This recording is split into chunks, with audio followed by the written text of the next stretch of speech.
৭৭তম প্রজাতন্ত্র দিবস উপলক্ষে আগরতলা পাবলিক স্কুলের ছোট ছোট ছাত্রছাত্রীদের ভারত মাতার সাজে সুসজ্জিত র্যালি। আজ ভারতবর্ষের ৭৭তম প্রজাতন্ত্র দিবস উপলক্ষে আগরতলা পাবলিক স্কুলের পক্ষ থেকে ছোট ছোট ছাত্রছাত্রীদের নিয়ে ভারত মাতার সাজে এক সুসজ্জিত র্যালি বের হয়। এই র্যালিটি আগরতলা চন্দ্রপুর ক্লাব থেকে বের হয়ে গোটা আগরতলা শহর পরিক্রমা করে। উপস্থিত ছিলেন স্কুলের শিক্ষক শিক্ষিকা সহ ছাত্রছাত্রীরা। ভারতের ৭৭তম প্রজাতন্ত্র দিবস দেশের প্রতিটি কোণায় এক ঐতিহাসিক এবং গৌরবময় দিন হিসেবে উদযাপিত হয়েছে।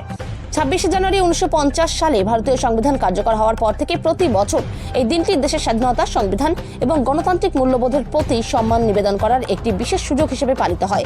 এবছরও দেশের প্রতিটি রাজ্য এবং কেন্দ্রশাসিত অঞ্চলে রাজ্যপাল, মুখ্যমন্ত্রী এবং বিভিন্ন গুরুত্বপূর্ণ ব্যক্তিত্বরা জাতীয় পতাকা উত্তোলন করেন এবং প্যারেড পরিদর্শন করেন।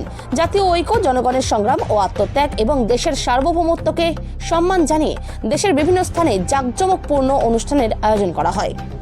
ত্রিপুরা থেকে বিক্রম কর্মকারের রিপোর্ট, বিগ নিউজ বাংলা।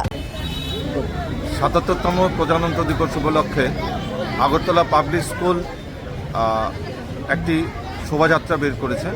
সেই শোভাযাত্রার প্রধান উদ্দেশ্য হচ্ছে যে এই এলাকার জনসাধারণ বা স্কুলের যারা ছাত্রছাত্রী আছেন তাদের মধ্যে দেশাত্মবোধ এবং আমাদের যে স্বাধীনতার যে উৎকর্ষতা এসব সব বোঝানোর জন্য এবং আমাদের পারিপার্শ্বিক যে এখন একটা অস্থিরতা চলছে, ভারত বিদ্বেষী একটি অস্থিরতা চলছে, সেই সম্পর্কে সাধারণ মানুষ যাতে অবগত থাকেন এবং সতর্ক থাকেন সেই মেসেজটা দেওয়ার জন্য আমাদের এই র্যালি, আজকে এই উদ্দেশ্যটা।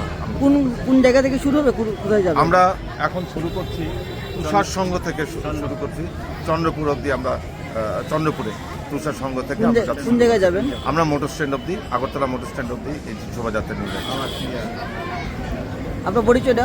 আমি ডক্টর সজলনাথ, আমি প্রেসিডেন্ট এসএমসি।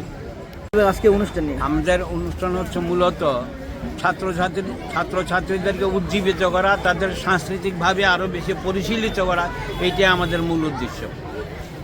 Thank you.